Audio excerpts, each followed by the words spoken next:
Hey, it's Rebecca back with the messier, the better. So, today what we're going to do is we're going to talk about this messy thing called codependency.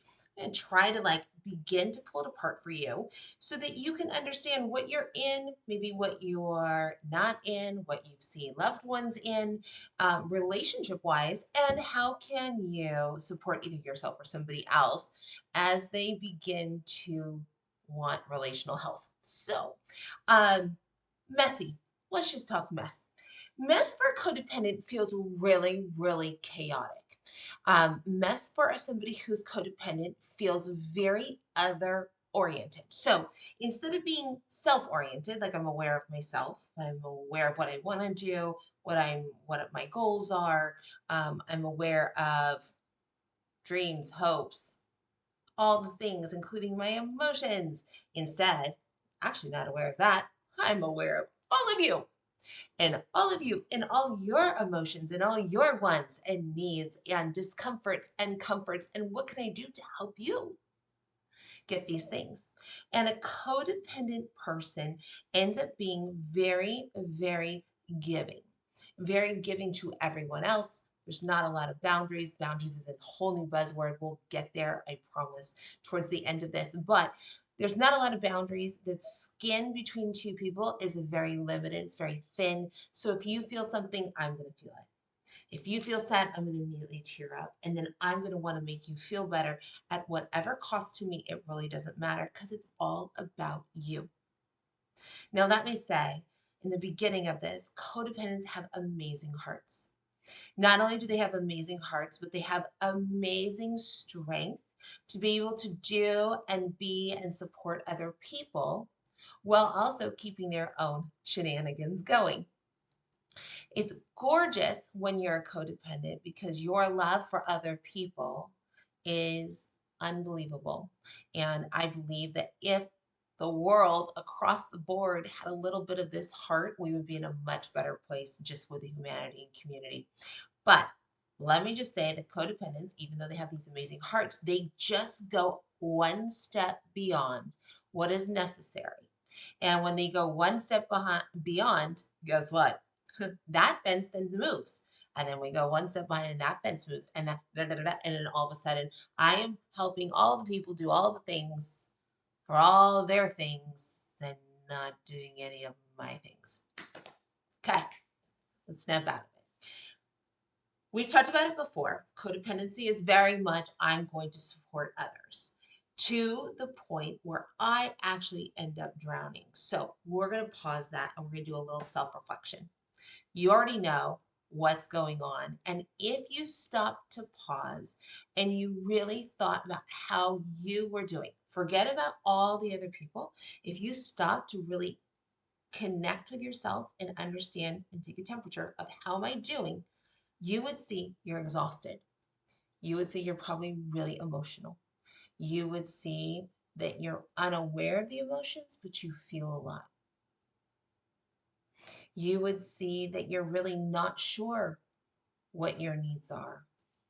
I've sat in sessions with clients who say, I have no needs.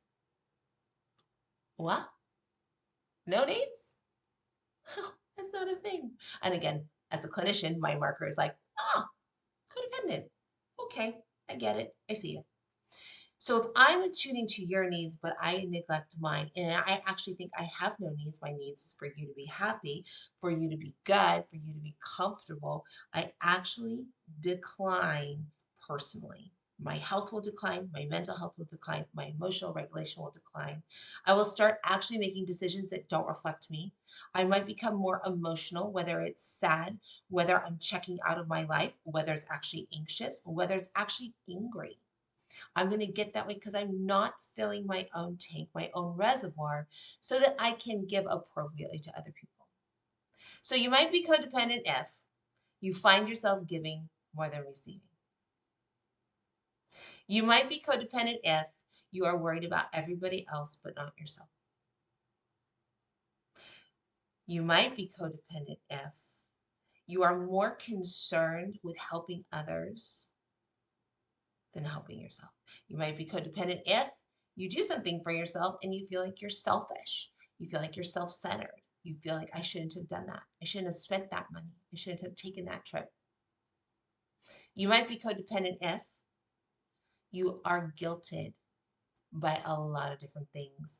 And in fact, it doesn't take an external person to guilt you or to put a guilt trip on you. You do that all by yourself. It's fun, isn't it? No, it's not. You might be codependent if you find yourself exhausted but unable to figure out why. You might be codependent if that exhaustion now creates random and weird health issues. Your body is responding to the stress that you're putting it under. And we end up with weird health issues when we do not take care of ourselves, but we're taking care of everybody else. We might be codependent if we end up wanting better for other people than we want for ourselves. We might be codependent if somebody rejects us and then we get extremely hurt and then we look for another project, another person to help. We might be codependent if we actually don't see ourselves at all. So working out of this is messy because you're codependent for so many different reasons, and most of them stem from your childhood with your primary caretaker. Now, primary caretaker can be a parent, can be a mother, can be a father, can be a step parent, but it's also grandparents. It could also be a babysitter. It could also be an older sibling. So we use this really general term for you to start looking at who were the authority figures in your life and who was supposed to take care of you.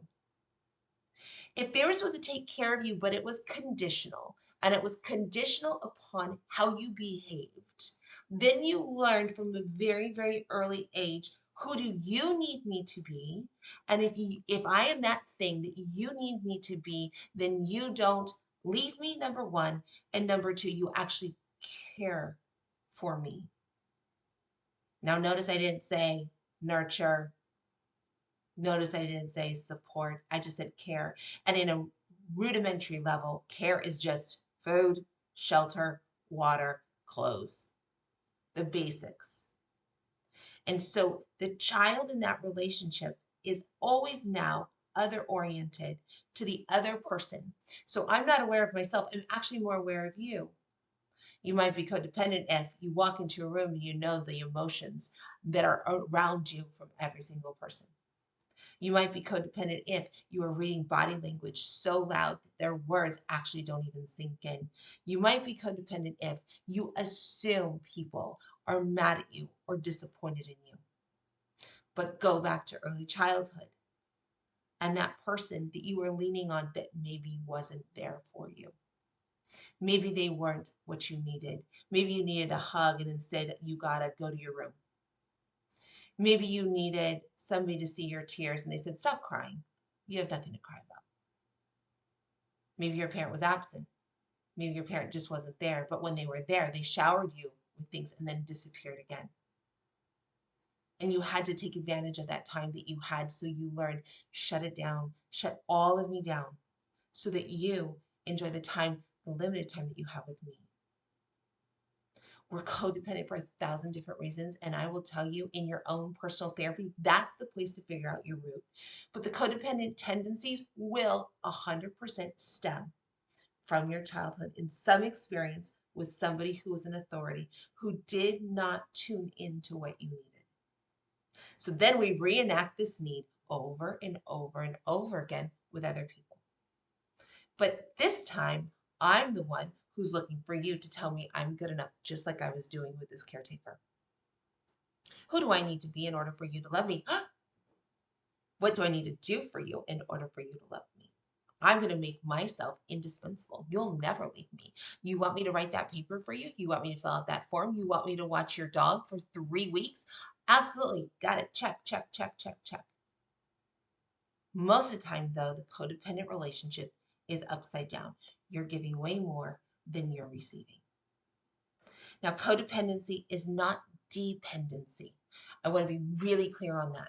Codependency means I'm dependent upon you to give me goodness. Dependency is I need you to do everything for me because I got nothing. Codependency is seen more so on a surface level as a weakness. And in fact, codependent people tend to be insanely strong. It's just that they're weak in their own opinions and they're weak in their own advocacy for themselves. But we are not weak, I promise. As you look at the mess of the relationships that you end up being in, I'm going to challenge you to start looking at relational patterns. So we're not codependent just with one person. We tend to be codependent with a lot of different people. And so when you start noticing, wait, I give more to this person in 10th grade, and then I gave more to my college roommate, and then I gave more to my spouse, and I gave more to my mother-in-law. And when you start seeing this pattern, I want you to step back, observe the pattern, and say to yourself, what was I trying to get in return? That is the answer from childhood. Go there, find it.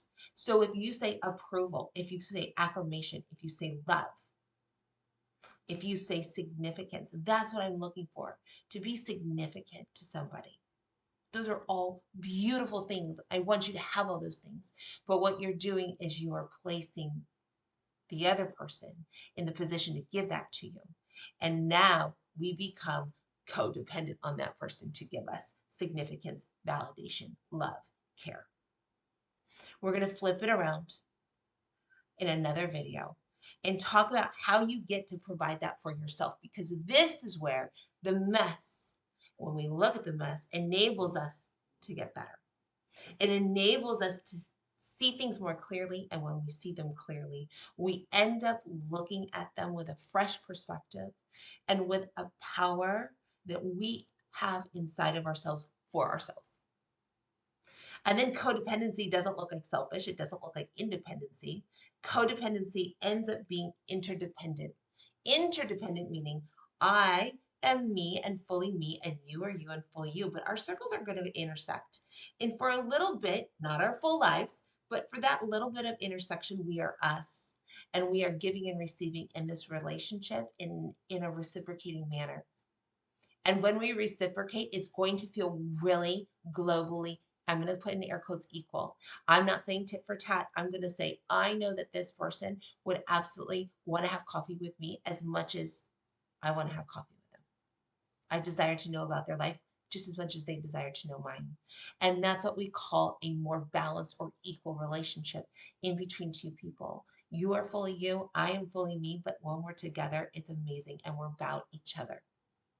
That's the goal. That's the goal. You've got it. It's going to be there. But looking at these patterns that you do and why you do them is going to help you free yourself from what you're seeking outside of yourself to actually seek it in yourself. I can't wait to do this with you. I can't wait to just check off all these boxes that says I'm free from being concerned about others more than myself. I am free of overextending myself beyond what I can do, time, energy, safety, health.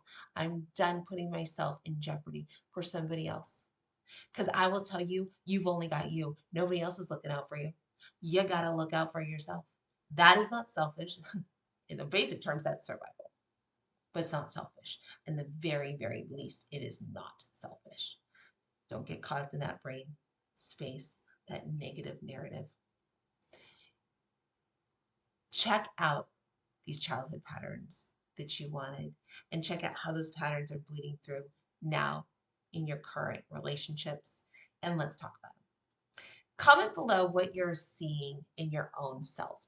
Talk about maybe what you're seeing in other people around you. Now, you don't know their stories. Nobody really knows other people's stories, but we can also observe. When we observe other people, we can start going, oh, I see it. Sometimes it's easier to see it in others before we can witness it in ourselves. But I'm going to tell you, what resonates with yourself on the outside with somebody else probably is connecting with something inside. Take a look, take a gander, be a little brave, be a little courageous. It's worth it. You're worth this. Your future is worth this. Your future relationships is worth this. Having relational freedom to be authentically you is better. I promise.